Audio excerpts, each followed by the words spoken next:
अस्सलाम वालेकुम नाजरीन, मैं हूं अतीक अहमद और आप देख रहे हैं अतीक बिजनेस आइडियाज़। दोस्तों, आज के फिर फैंटास्टिक किस्म के बिजनेस आइडिया के साथ आप दोस्तों के सामने हाजिर हूं। आज एक ऐसा बिजनेस आइडिया है जो इस वक्त बूम पर जा रहा है। हमारे मुल्क में तो ये बूम पर जा रहा है, बाकी आप छोड़ दें, तकरीबन हर मुल्क पे में ही बूम पर जा रहा है। इसके लिए आपको किसी स्किल की ज़रूरत नहीं होती और किसी इन्वेस्टमेंट की ज़रूरत नहीं है।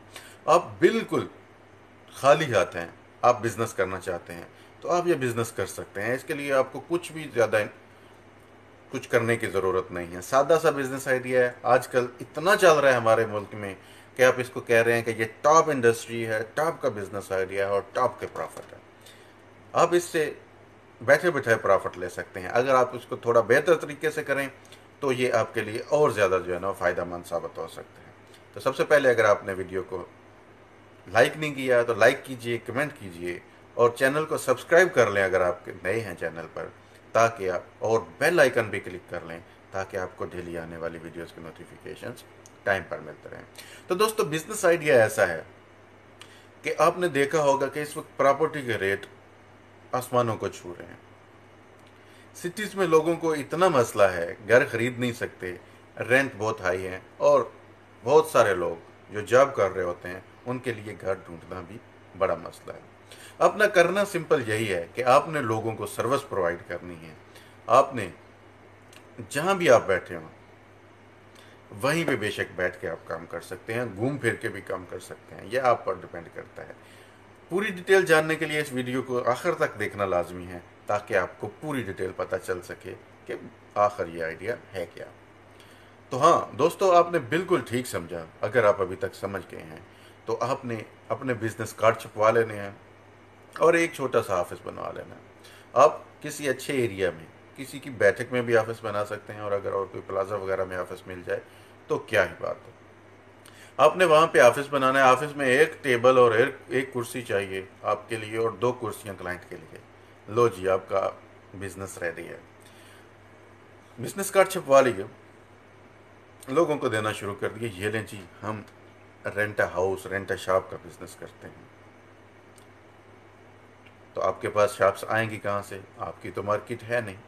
तो आपने सबसे पहले OLX या आप न्यूज़पेपर देखने शुरू करने हैं। उसमें आपने अपने एरिया के बारे में देखना है कि कौन कौन से शॉप रेंट पर देने के लिए रेडी हैं, कौन कौन से घर रेंट पर देने के लिए रेडी हैं। आप OLX से ढूंढ सकते हैं, फिर उन मालिकान से रब्ता करें कि हाँ भाई, आपको 15,000 रेंट चाहिए, मैं आपको 15,000 रेंट पे लगवा के देता हूँ, मेरा इतना कमीशन। आप मालिक से कमीशन नहीं लेंगे, आप जो रेंट पे ले रहा होगा उससे लेंगे, क्योंकि आप उसको सर्विस प्रोवाइड कर रहे हैं तो वो आपको आसानी से 2-4 हज़ार दे देगा। नॉर्मली 2 से 4% होता है, या वो आप सिक्योरिटी का हाफ लेते हैं, तो वो आप पर डिपेंड करता है कि आप उसको कैसे करते हैं। अपने एरिया में घूमना शुरू कर दें, देखें आपके एरिया में किस आदमी के पास 2-3 घर हैं और वो रेंट पे देता रहता है। बहुत सारे लोग ऐसे होते हैं सिटीज़ में।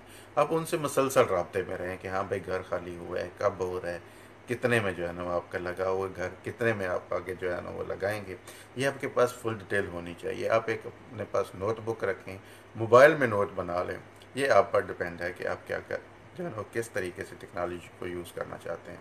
अगर मोबाइल पर बना लेंगे तो आसानी रहेगी, साथ कोई चीज़ लेके घूमना नहीं पड़ेगी। लेकिन अगर आप छोटी सी कोई डायरी रख लेंगे, जो जेब पॉकेट डायरी रख लेंगे, तो वो भी एक अच्छा ऑप्शन हो सकता है। उसमें आप अपनी पूरी एरिया की डिटेल लिखते जाएं, कहाँ पे घर है, कितने में घर मिल रहा है और कितने अरसे के लिए वो देना चाह रहे हैं। और ये एक साइड पे जो है ना लिखना शुरू कर दें, आपके पास क्लाइंट कहाँ से आए हैं, कहाँ जॉब करते हैं, या कहाँ जो है ना वो घर लेना चाहते हैं, कितने की रेंज में लेना चाहते हैं, कितने रूम हैं, कितने वाशरूम हैं, कितने हॉल हैं, कौन सा पोर्शन है, ये सारी डिटेल आपको मालूम होनी चाहिए। आपका सिर्फ थोड़ा सा दिमाग का तेज़ होना इस बिज़नेस में ज़्यादा ज़रूरी है, बाकी और कोई चीज़ ज़रूरी नहीं है, आप मेरा यकीन रखें।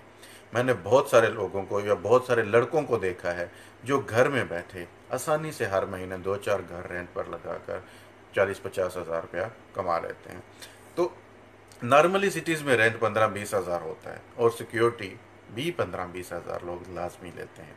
पहली सिक्योरिटी जो वो देते हैं उसका 50% तो वो अपना कमीशन ही ले लेते हैं। जो घर सेल करते हैं वो तो 2% लेते हैं, लेकिन जो रेंट पर देते हैं वो सिक्योरिटी का हाफ ले लेते हैं तकरीबन। मतलब अगर 15 से 20 हज़ार का घर है तो वो 5 हज़ार 10 हज़ार जो है ना वो आसानी से अपना कमीशन ले लेते हैं। वो कहते हैं कि भाई हमने एरिया को छाना है, क्यों भाई हमने एरिया में घूम के आपको गार्ड ढूंढ के दिया। तो लोग उनको दे देते हैं, क्योंकि वो जब पेशा लोग होते हैं, उनको ये होता है कि यार हम कहाँ जो है ना वो मारे मारे फिरते रहेंगे, हम किसी को जानते नहीं हैं। तो अगर आसानी से घर मिल रहा है तो इसमें बुरा क्या है, 2-4 हज़ार देने में कोई प्रॉब्लम नहीं है।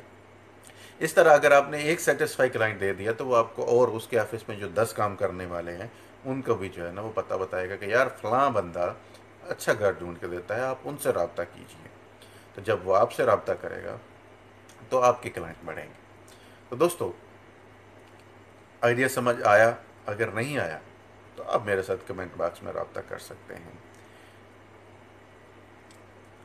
अपने आप को वेबसाइट्स पर रजिस्टर कर दें, मतलब ज़मीन.com पर जो है ना रजिस्टर करें, OLX पे करें। इसके अलावा और भी जो भी प्रॉपर्टी के रिलेटेड है वेबसाइट, उसके ऊपर अपना एक पेज बनाएं, बताएं कि हम ये जो है ना वो रेंटल का काम करते हैं, यहाँ यहाँ हम लोगों को रेंट प्रोवाइड कर सकते हैं, रेंट पर घर, यहाँ पर शॉप प्रोवाइड कर सकते हैं, हमसे रब्ता करें। आप प्रॉपर्टी एजेंट बन गए हैं, आपसे लोग आसानी से रब्ता कर लेंगे। जो जो आपका बिजनेस बढ़ता रहे, बिजनेस को रजिस्टर करवाने की तरफ जाते जाएं, फिर आप जो है ना वो सर्टिफाइड एजेंट बन जाएंगे। इसमें पैसा बहुत है, लेकिन याद रखें कि इस काम में टेंशन भी है। ये काम करने से पहले ये सोच लें कि प्रॉफिट आएगा, बहुत ज़्यादा आएगा, इसमें कोई शक वाली बात नहीं है, लेकिन टेंशन भी आएगी। क्योंकि ये ऐसा काम है कि आपको मुसलसल टेंशन में रखता है। आपको घर मिल भी जाए तो फिर भी टेंशन रहती है कि यार तुमने ये घर अच्छा नहीं दिया, हमको और घर ढूंढ के दो, ये घर में मालिक मकान ऐसा है, इस घर में जो है ना वो किराएदार ऐसा है, इस घर में ये मसला हो गया, तुमने बोला था पानी है इसमें पानी नहीं है, तुमने बोला था बिजली है इसमें बिजली सही नहीं है, इस तुमने बोला था गैस इसमें 24 घंटे आती है, इसमें तो गैस आती ही नहीं। ये बहुत सारे मसले होते हैं। वो जो किराएदार होता है, जब वो आपसे घर लेगा तो वो बाद में हो सकता है मालिक मकान को तंग ना करे, लेकिन आपको बार बार करेगा कि यार आपने मेरे साथ अच्छा नहीं किया। लिहाजा जब भी किसी को घर दें, जब भी किसी को जो है ना वो रेंट पर आगे प्रोवाइड करें किसी को सर्विस, तो हमेशा सच्ची बात करें, हमेशा उनको बताएं कि भाई ये कंडीशन है, ये पेंट की कंडीशन है, ये पानी की कंडीशन है और ये गैस की कंडीशन है। जब आप उनको एग्जैक्ट चीज़, एग्जैक्ट लोकेशन, एग्जैक्ट जो है ना वो उसका क्राइटेरिया, एग्जैक्ट उसकी जो स्टेज है, स्टेट है, जो उसकी हालत है घर की, सब कुछ सही बताएंगे, तो फिर कोई वजह ही नहीं है कोई आपको तंग करे। क्योंकि जब आपने सच बोला होगा तो फिर आपको 100 झूठ नहीं बोलना पड़ेगा एक झूठ को छुपाने के लिए। यहाँ होता अक्सर यही है कि अब मार्केट में अच्छे एजेंट्स की बहुत ज़्यादा कमी है। याद रखें, मोस्टली एजेंट जो होते हैं वो फ्रॉड होते हैं। वो इधर से भी पैसे ले लेते हैं, उधर से भी पैसे ले, हो सकता है एक ही घर हो और 4 जगह से पैसे पकड़े हों कि यार आपको ये घर इस महीने खाली हो जाएगा, बस आपको दे देता हूँ, दिलवा देता हूँ। लेकिन ऐसा होता नहीं है, क्योंकि घर तो एक है, तो 4 में से किसी एक को ही मिलना है, बाकी 3 को वो कहीं और एडजस्ट करवा देता है कि तुमको ये घर दे दिया, वो दे दिया, ये दे दिया। तो उन बेचारों की मजबूरी होती है, उन्होंने उसके कहने पर घर छोड़े हुए होते हैं, अपने मालिकों को बोला हुआ होता है कि हम फर्स्ट पर शिफ्ट हो जाएंगे। तो इस तरह उनको मसला हो जाता है, जिसकी वजह से आपको भी मसाइल उठाने पड़ सकते हैं। तो जब भी कोई भी बिज़नेस करें, ईमानदारी से करें, बिज़नेस के साथ ट्रू रहें, अपने आप के साथ जो है ना वो सच्चे रहें कि यार मैंने ये काम किया है, मेरा दिल इससे मुतमईन है। और यकीन रखें कि अगर आपका दिल मुतमईन है तो कोई वजह नहीं है कि आप किसी की वजह से गैर मुतमईन हो सके। अब तक के लिए इतना ही। आपको ये आइडिया कैसा लगा मुझे कमेंट बॉक्स में लाजम बताइए। इजाज़त दीजिए। अल्लाह निगहबान।